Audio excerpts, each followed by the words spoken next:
I drank every day from the age I was 13 till I was 32. Every day, a liter of vodka a day.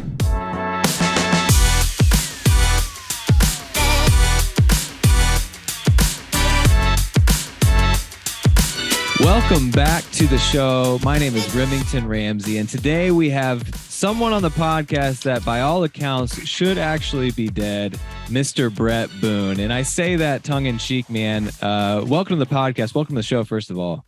Thank you. Thank you for having me. So I say that, and you guys are going to hear Brett's story. And just a disclaimer, when we get in the nitty gritty, you're gonna. There's parts that are very low, but just keep in mind that Brett is here. He's here with us today. There is another side to this story, and there is a very happy ending. But Brett, you struggled with addiction your entire life, and that's what we're going to talk about today. You've got a timeline in front of you that you want to cover with us. But again, just to remind people, no matter how deep we get into this thing, there is light at the end of the tunnel. But do you want to kind of share with us your struggles early on as a kid with addiction? Yeah, I always like to start off because addiction is something that's really close to me and it affects a lot of families. And so, I like to tell people I had an amazing family growing up. I had a great dad. I had a great mom. I've got a younger brother. We grew up in a very middle class city in Oklahoma. We grew up being well taken care of. We weren't poor. We had everything we needed. And so part of the addiction that started was when I was about 12, 13 years old is when I started drinking alcohol, and it had to do with curiosity. I was literally curious about my parents' liquor cabinet, just like a lot of people are. I took a little sip, and that was it for me. That was really got the hooks into me because I was like, hey, this feels good. Get a little warm, kind of get a little buzz. Great.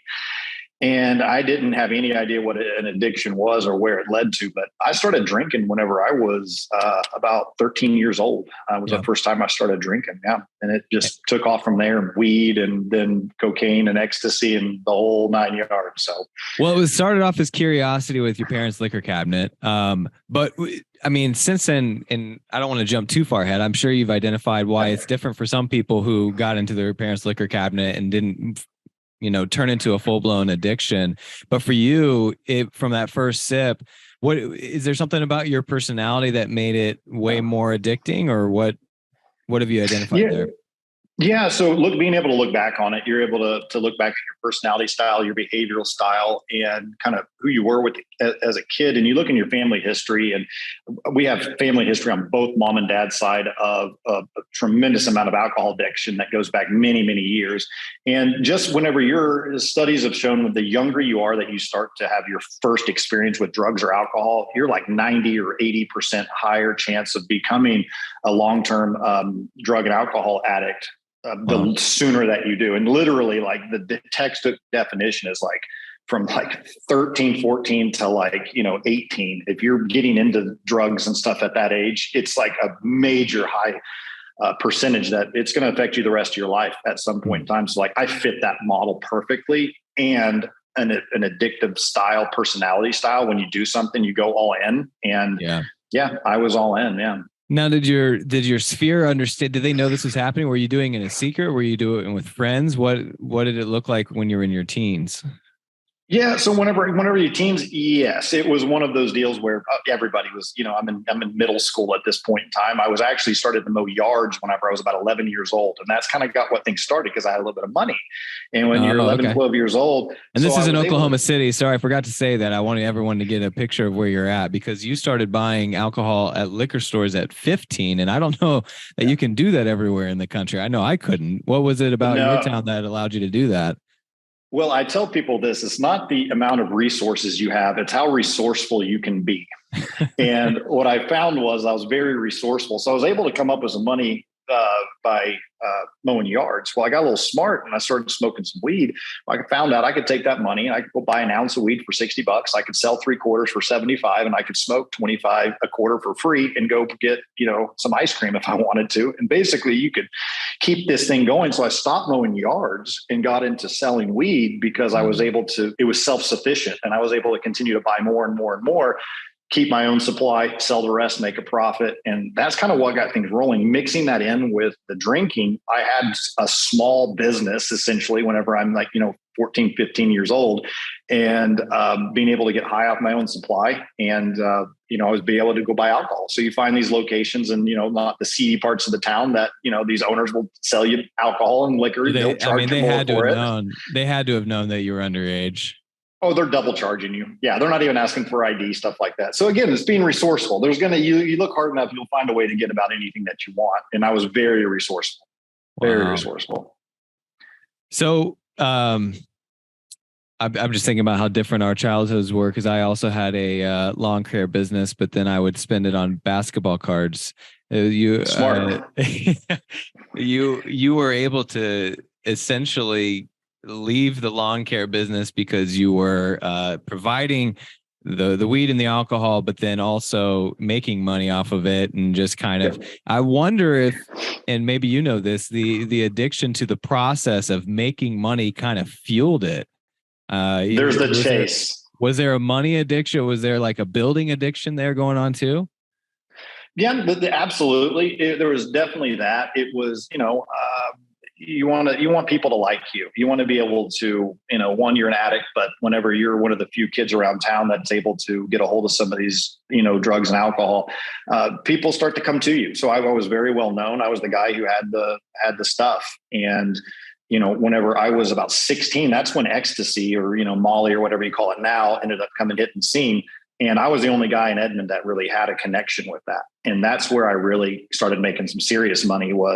I was 16 years old and I'd have, $5,000-$6,000 on me because I'd go buy these pills and I'd sell them to everybody in Edmond where I grew up. And then I'd make a great profit. And then I'd get robbed by a drug dealer and then I'd have to start all over. And then it would do this back and forth thing. So I was selling weed, I was selling ecstasy, and then I was drinking. I mean, I drank every day from the age I was 13 till I was 32. Every day, a liter of vodka a day. So when I say I was like drinking and I'm an addict, like I really wanted to like sink that in. Like once I started, I never stopped. Well, not one day. I mean, you get sick, have strep throat. Yeah. And when I say every day, it's like you get the flu, it doesn't matter. You're still drinking because you'll go through withdrawal. I had my jaw broken, my mouth wired shut, still drinking every day. So there's when I say there's like a way to be able to like how bad it really is, it was literally every day. And so, during that process, I ended up getting 3 DUIs while I was in high school. I dropped out of high school when I was 17. I was taking sophomore and freshman classes whenever I'm a junior and a senior.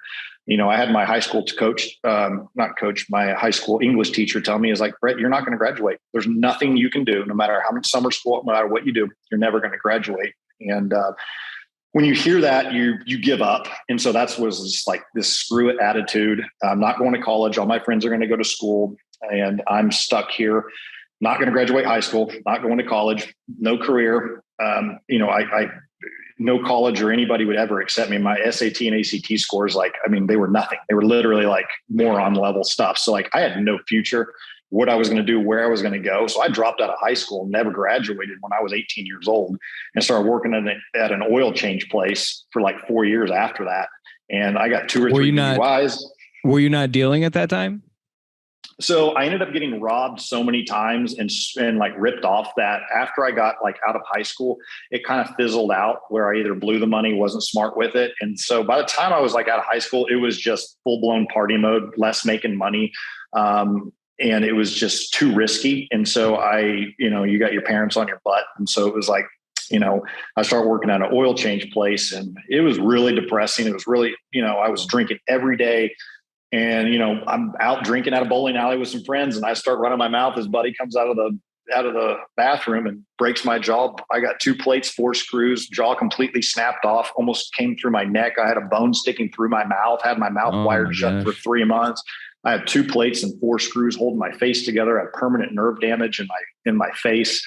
During this whole process, that time of my life, I had an assault and battery on a police officer at an apartment that an ex-girlfriend was at. And I almost went to jail for 5 years for that.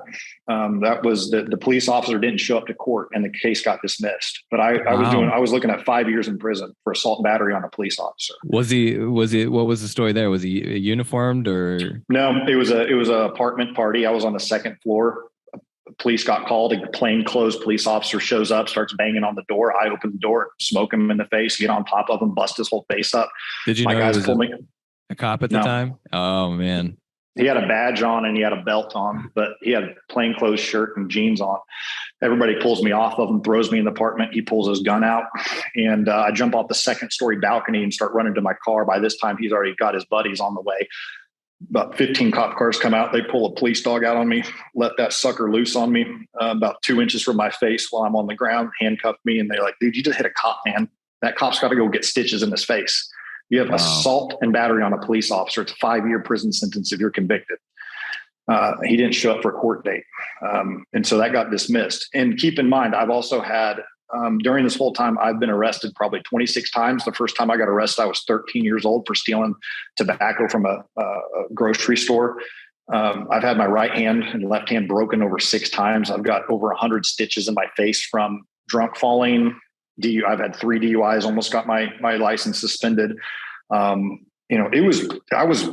always either getting arrested or had warrants out for my arrest or was at a court date in front of me from the age of like 13 to like 21, 22. I was always in the system, in and out, in and out, in and out.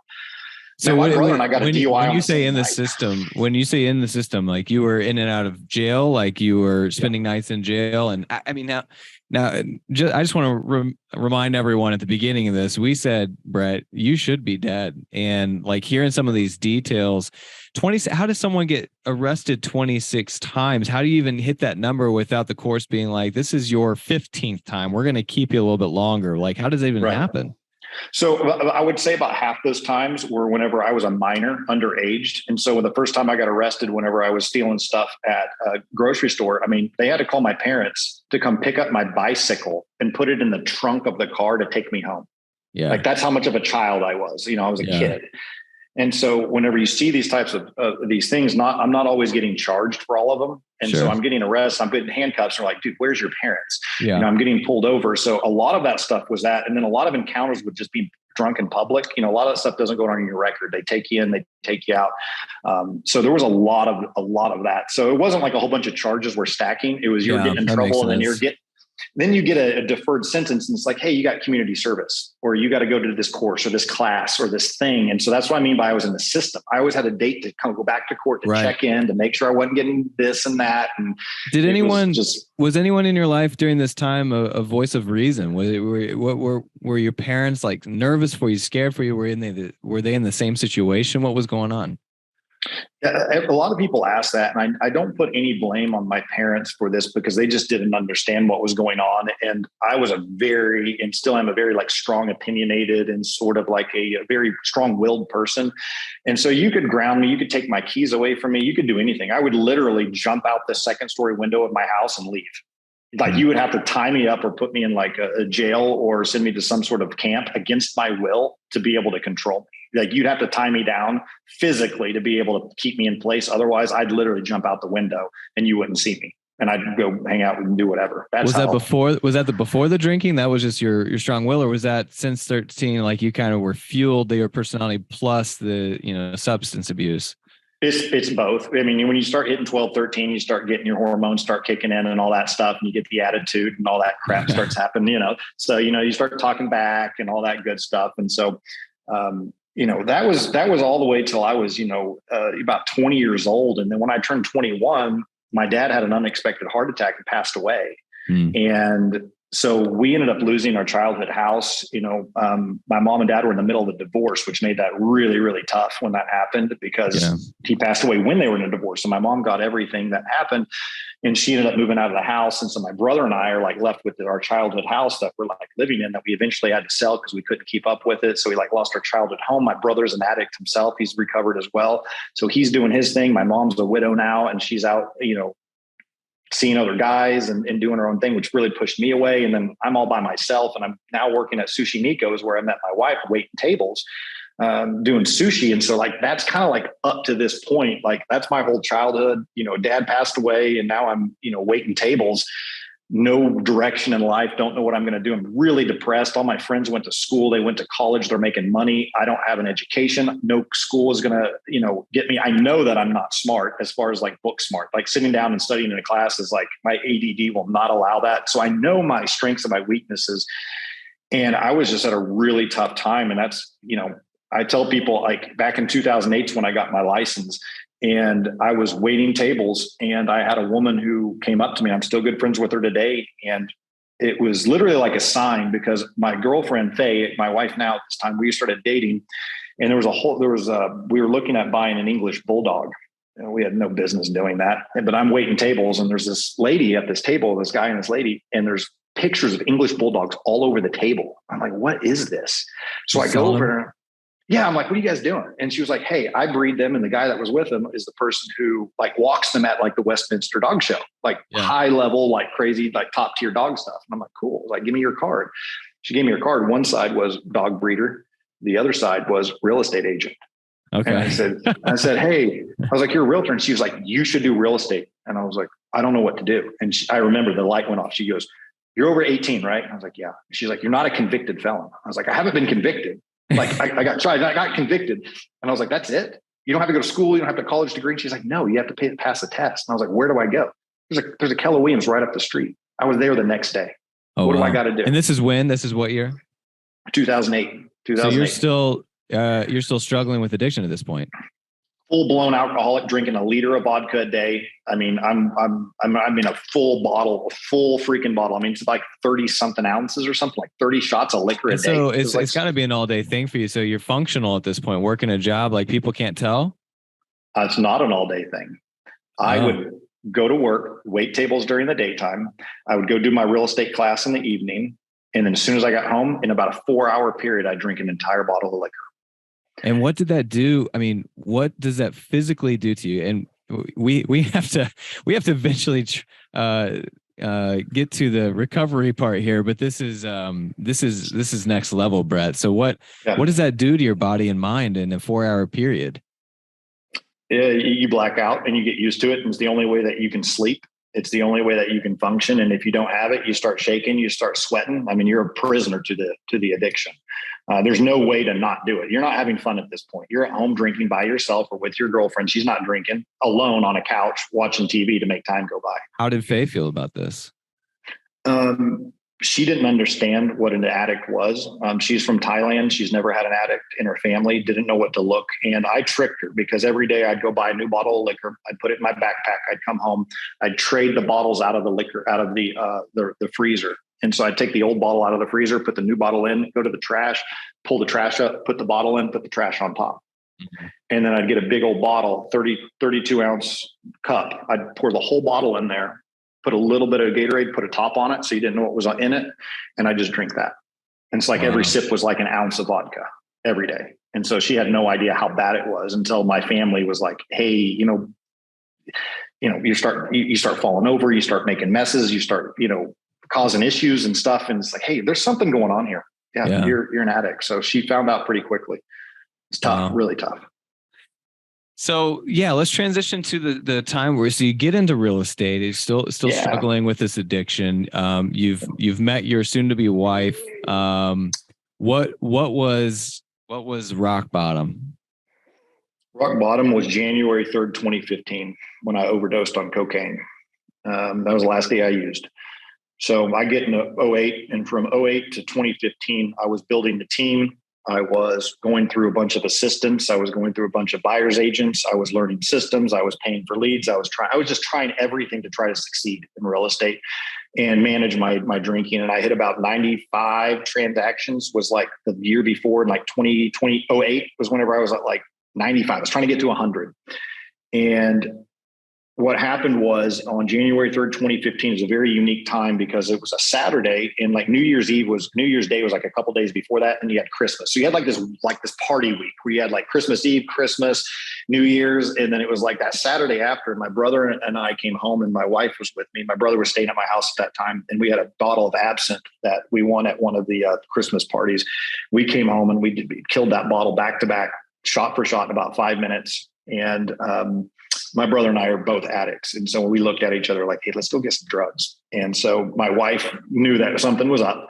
She was like, you guys are going to end up dead. And so she got the dogs, locked herself in the bedroom. My brother and I jumped in, and this time I thought it was hot stuff. I had a Lamborghini, and we get in the Lamborghini and we're wasted. We go down the south side, buy about $1,000 worth of cocaine, and we come back to my house and stayed up to about 8 o'clock. My brother went to bed. My wife's in her room. I'm in the TV room. About 9 a.m. rolls up. I'm up for almost 48 hours at this point from the day before. And I went to the bathroom to try to go take a pee. And I unzip my pants. I look down and lights go out. And I wake up with my head up, looking in the shower, my feet hanging out of it, smashed my head, fell completely over on my shoulder, just a dead drop, just boom, just dead weight. And I woke up, I had a seizure. Immediately, my whole body went to like rigor mortis, where just everything locks up and you're super stiff. Whole body turned completely pale. I was soaking wet. Sweat was like, you could wring my shirt out. It was so wet. And what I found out was I had a toxic overdose. And what that means is I didn't do enough cocaine in a short amount of time to like actually kill me. I did a whole bunch of cocaine over a long period of time, that entire evening.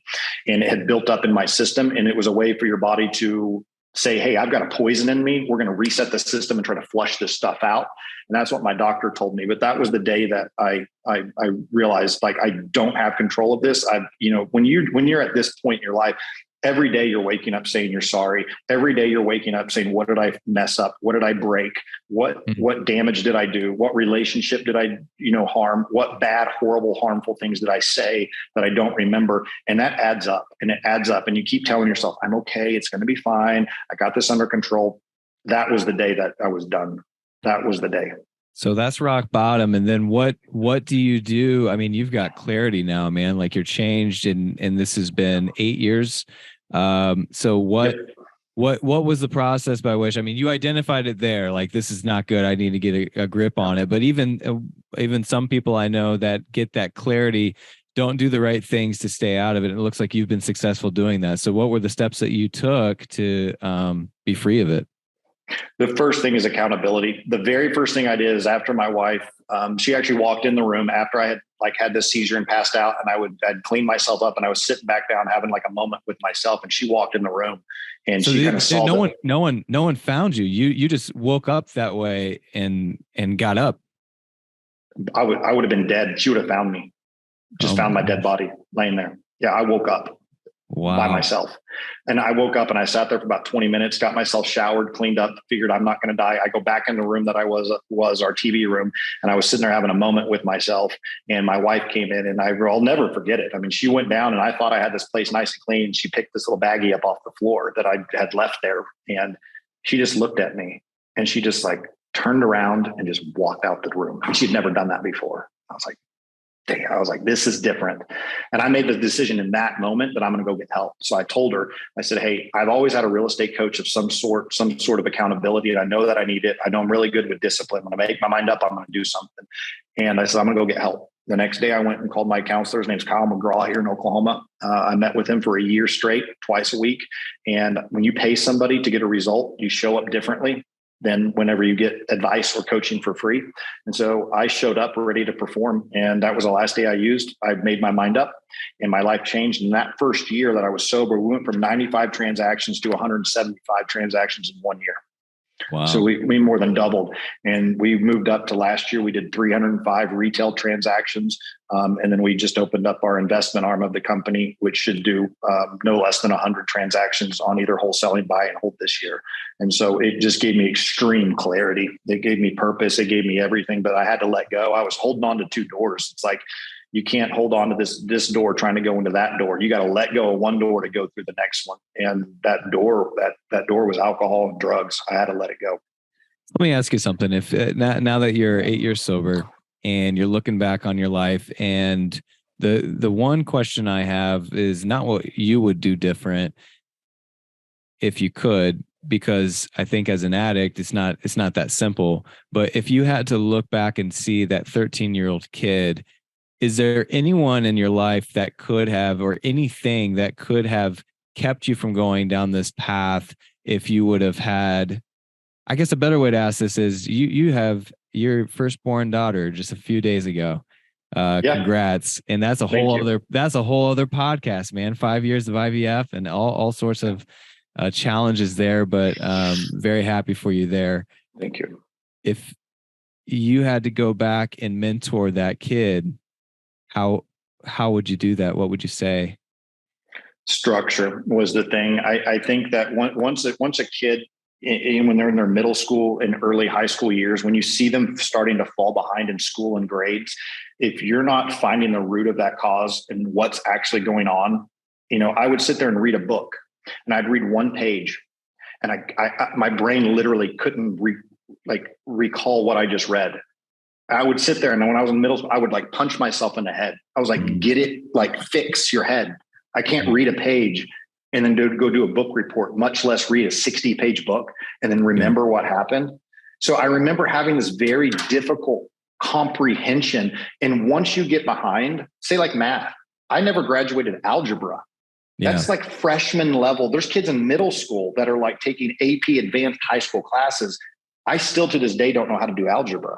Yeah. And so like once you get behind, unless you have somebody on you and you're making very big strides to like catch up education wise, you're set up for the next 5-6 years. You're going to fail. There's no way to catch up. And so that was the one thing that I wish or I would have changed things is being, having teachers, family members, your parents being able to look at this and be like, hey, like, this thing's slipping away. I mean, I'm starting making C's in like elementary school, and I'm in middle school making D's, and then I'm failing as a freshman, like almost every class. Like there's something going on here with this. Is this just sheer will? Or is there something, like a learning disability? Is there something like, why is this kid like not playing catch up? So, I wouldn't do anything over, but I would say if you have kids and you have parents and they're getting behind, like it will get too late where it is literally like, if you miss a whole year of school, like try to imagine that. If you just skipped 7th grade and then what are you going to do? You've missed so much. Compound that over 3, 4, 5 years, and you literally haven't. Yeah, it's a 100% fail rate. And stay with me here. What do you do for that 13-year-old kid? Let's say we've got a 13-year-old kid and you're the mentor and you're trying to keep them from going down that path that you went down. What do you physically do for someone who's struggling with math? They're hitting their head. They're not getting the support they need from the teacher maybe, and maybe they're not involved in sports or extracurricular activities that would keep them out of drugs and alcohol. Would you put them in something like that? Would you get them in sports? Would you get them a tutor? Like what are the steps that you take? Because I know there's going to be people listening to this. Yeah. This is a real estate podcast, but realtors, I mean, there's hundreds of thousands of realtors that are people that deal with this. What was the stat? You gave me the stat. There's a stat of how many people connected to you that could be addicted. Yeah, I mean, it's like 1 in 4 people, like almost every family, if you really look closely, and people don't want to admit they're an addict. The mom that gets off work and drinks a bottle of wine every day, you're an addict. The person who's on the pain pills, the person who is, functional, but they literally are addicted to this thing and it has a negative impact on their life. That's the thing I look at. People think alcoholic and they're like, I'm not losing my job. I can function. I'm okay. An addiction is, in my mind, a negative addiction would be anything that negatively impacts your quality of life or the people around you and you're persistent with it. You know that it has a negative effect and you continue to do it, or you're blind to the negative effect. And so the most common thing I see in real estate is the average guy or gal that goes out every day to happy hour. That's a problem. That's a problem. That's not normal. And I thought that was normal. I thought people drank every day, and I just did a little bit more than other people. I was way wrong, way wrong. So I get that kid some help. He needs a mentor. What does that mean? What does that mean? Well, the truth is when you're at that age, you don't have a lot of resources. So it starts with your family. It's going to be very hard to find another 14 or 15-year-old that's got their head on straight that's going to mentor you. So it starts with your family. And if your family isn't going to be there, it's going to be real tough. You need someone who cares about you, that you're comfortable and confident with, that's going to take the time out of your day to get you lined out and get you straight. And that those people are going to be your family. It's going to be your mom and your dad. And so if they're not going to do it, I don't know who will. That's a tough one. You said your first baby girl. We're wrapping up the podcast here. What are your plans for the future? You're crushing it now, and you're in recovery. And as I understand addiction, you're never recovered. You're in recovery and constantly working on yourself, but crushing it in real estate. I mean, I'm honored to be talking to you. I know when Bobby first talked to you, you were literally still at the hospital. So like this has been a big long journey to have kids, and you got your baby girl. What's next for Brett Boone? So what's next is, God, man, enjoy this beautiful little girl that I got, Victoria, and enjoy some time with the family. But I'm focusing on the investment side of things. We still have our full retail business that's being ran, so that's kind of on autopilot, doing really well. And then we started up Atlas Acquisitions this year, so we're buying and holding a lot of property. We're flipping some. We are wholesaling some as well. So that's our new adventure that we've started this year. I got out of the retail side January 1st and haven't looked back. So we're still doing retail. I'm just personally not going on listing appointments, working with buyers and sellers at this time, but we're focusing on going direct to seller and just expanding our business in that direction. So onwards and upwards, build. I need to be able to, build that retirement and spend as much time with my daughter as possible. So that's the goal. Absolutely. Well, you're an advocate for people's health and mental health and recovery, and I appreciate all the things that you've said. I mean, the podcast was heavy, but the end was bright. And is there anything, any last things you want to say for maybe someone who listening to this that has identified maybe I'm struggling here? One of the things that have always really stuck with me, and it really applies to so many different things, is this applied with my drinking, with the infertility issues that we were having, with everything, every challenge, is I would tell people is to just not give up. And it sounds so simple. And everybody gets to that point in time when you're sitting in bed and you're by yourself and you're looking up and you're wondering and you're contemplating, am I doing the right thing? Am I going, is this working? Is this what's going on here? And that is probably the biggest thing that has helped me, especially with just having this child. I mean, trying to run a business and going through IVF and thousands of shots and the stress that it puts on your family, on your wife, on you, on your business. I mean, we wanted to give up so many times. So many times deals fell apart. Is this working? You have those bad months, you have good months. You question yourself. And one of the things I was just really proud of is that, my wife was really struggling with this process and we stuck with it when we wanted to quit. And what came out was 6 years of, a lot. And what we got out of it was we got a daughter. And it was our last stretch. I mean, we're older parents. And so not giving up on your goals, not giving up on your dreams, continuing to fight no matter what. I tell people this, you're going to have to chop my arms, legs off. If it's just my head, I'm going to crawl with my chin across the floor. Like, you don't give up. You don't give up. It's not an option. When you adopt that, you'd be amazed at the things that you can do. Discipline is huge, getting your calendar organized. But discipline, if you're going to make your mind up and do something, you do that no matter what. It's not an emotion. It's not a feeling. It's an agreement you make with yourself, the people that you love and the people around you, and you honor that agreement. You do it. If you're going to wake up at 4 a.m., you wake up at 4 a.m. every day. Doesn't matter what time you went to bed the day before. It's an agreement. If you're going to make a certain amount of calls, you do it. A certain amount of appointments, you do it. It doesn't matter what it is. It's the agreement you make with yourself. And whenever you adopt that mentality, you'll go so much further than you ever thought you could go. So making agreements with yourself, your most valuable word is the word that you tell yourself inside. When you can get that locked in, you're going to show up different to the world. You're going to be a person that can be trusted, that does what they say they're going to do. And then you're going to start attracting people that are like that. And so I would say never give up, and integrity. Do what you say you're going to do. Those two things will get you further than anything else that I've kind of really, that's what's helped me stay in my recovery and not give up with anything that I do. And so I have a dream board. On my dream board, I wish I brought it down here. My dream board is 6 years old because I will not do a new one until I get everything checked off. And the last thing is, I got one up there. I still got to go up there and circle having a baby. Yeah. Because the last thing is building our new house that we're going to raise our family in until I can get a new board. So every single thing was on. I had a car on there. I bought that car 2.5 years ago. Loved it, sold it, and I still have my dream board. And I already went through the whole car, bought it, enjoyed it, sold it. A couple of years went by.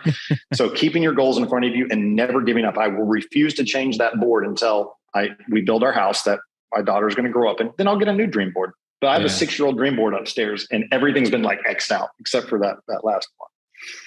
Well, words of inspiration, Brett. Thank you for sharing your story, and I know there's so much more to the story, and that brings me to the finale of, if you want to If you want to learn more about Real Producers or Brett's story, I mean, you were featured in Real Producers in Oklahoma City.